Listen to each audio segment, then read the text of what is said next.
There was this one man, let's call him Samuel. He found himself in the midst of a serious legal battle. He sold in-house elevators. His business was really hopping. He was riding high on the hog, and then out of the blue, some regulations changed about how elevators needed to operate that made all of the elevators that he sold to clients worthless. People stopped payments on their checks left and right. His clients were suing him for refunds. He got stuck with a whole warehouse full of worthless elevators, and his supplier wouldn't back him, and he was left holding the bag. And the bank had emptied his business bank account from all the returned checks, and the bank was suing him as well. His clients were suing him. Even his supplier, who was not liable under the law, was suing him for non-payment. After his business went south, the lawsuit threatened to take his stock market portfolio, his home, his rental properties, everything he'd worked so hard for. His assets were at risk, and his deep-pocketed opponents were relentless. Samuel, however, educated himself and got himself shrewd and well-versed in financial law. He decided to take a decisive step to safeguard his life's work.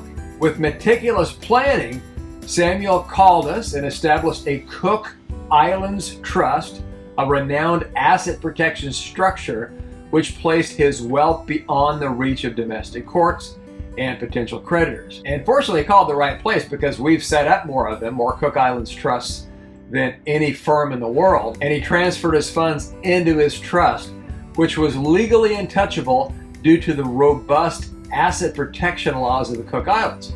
So his local courts don't have jurisdiction in the Cook Islands, and as the lawsuits progressed, his opponents found that despite their efforts, Samuel's finances remained intact. His assets were securely tucked away in the trust, which was overseen by our law firm trust company in the Cook Islands, who upheld the terms of the trust that only allowed disbursements of funds under conditions that Samuel had predetermined, only if he requested the money.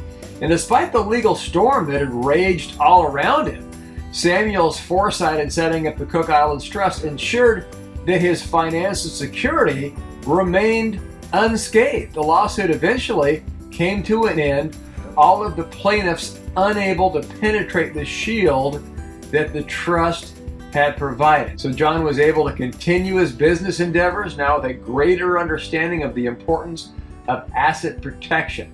His story served as a lesson to others in high-risk business ventures about the power of preemptive legal defense and the peace of mind that comes with it. In a world where litigation can arise unexpectedly, like in this case, Samuel's strategic move with the Cook Islands Trust highlighted a path for those seeking to protect what they have diligently built. So for more free information, visit assetprotectionplanners.com and follow my channel.